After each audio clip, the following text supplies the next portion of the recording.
Ça veut dire que j'ai toute la planète sous mon emprise. Depuis plus de 30 ans, Mamadou Dango explore les pyramides d'Égypte, décode ses mystères et ses messages au monde. Des complexités mathématiques et géométriques qu'il décrypte à la lumière du Coran, de la Bible et des kabbales hébraïques. De ses investigations, il en tire un plan cosmique dans lequel il projette le destin du monde. En 1993, sur le plateau de la télévision nationale du Burkina, au cours d'une émission de Yacouba Traoré, il annonce l'apparition d'un virus plus dangereux que le VIH-Sida. Le Burkina Faso n'est pas à l'abri. Ça va arriver d'une manière spontanée, si rapide que l'homme n'aura pas le temps de réagir, parce que à la fin de l'an 2000, nous sommes non seulement à la fin d'un millénaire et d'une fin de siècle. Or, le cycle 7 est un cycle qui se répète.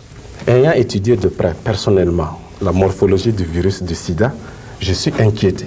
Parce que le plan cosmique, et à l'aide de la grille, fait ressortir un autre virus. Donc le virus du sida est l'avant-dernier virus avant l'an 2000. Il y a donc un autre virus.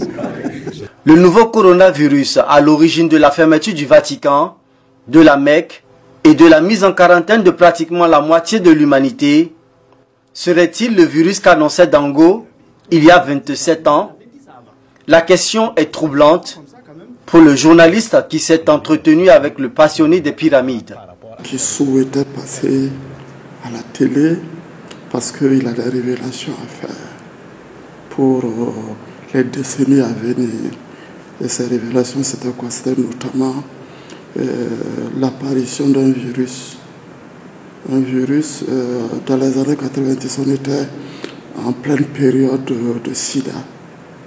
Et il disait que ce virus-là était plus dangereux que le virus du sida.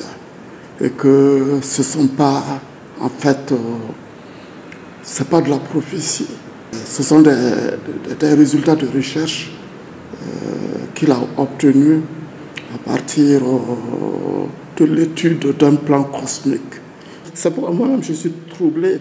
Je me demande si ce n'est pas un illuminé, c'est un chercheur.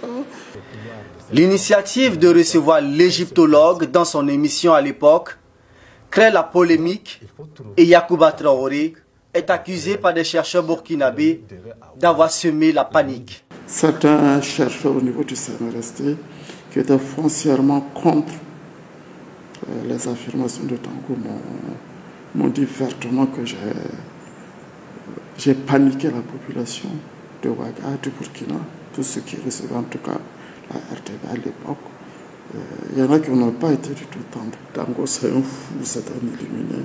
Il a paniqué toute la population et ce n'est pas sérieux de ma part. 27 ans après, Mamadou Dango nous confirme qu'il s'agissait bel et bien du virus dont il parlait en 1993 sur la télévision nationale du Burkina. Je reconnais effectivement avoir, lors de cette émission scientifique, parlé d'un virus. Mais je ne pouvais pas nommer le virus. Parce que c'est à travers mes travaux que j'ai pu déterminer un cycle périodique qui survenait par suite de l'expansion physique de l'univers. Et cette expansion physique de l'univers a un impact sur les êtres vivants. Honnêtement, je ne pouvais pas nommer le virus parce qu'en d'autres temps et en d'autres circonstances, j'aurais pu être guillotiné. Puisqu'on ne va pas me croire, de toute façon, depuis 1993, on ne m'a pas cru. J'aurais pu être taxé de fou.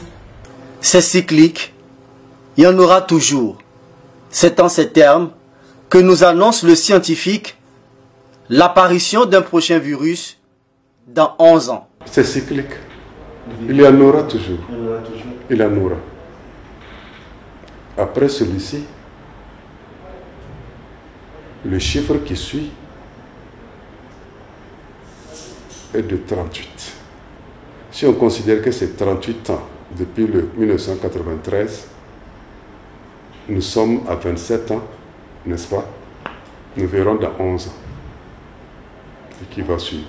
N'ayant toujours pas obtenu le laboratoire pluridisciplinaire qu'il sollicitait aux autorités afin de pousser ses recherches plus loin et mettre ses compétences au service de son pays, Dango parle toujours des pyramides avec passion. Il étonne par sa maîtrise de la géométrie, de l'astronomie et bien d'autres disciplines qui bouleversent dans le même temps les esprits logiques. Au point que l'on se demande toujours si l'on a affaire à un esprit scientifique, un illuminé ou simplement un voyant.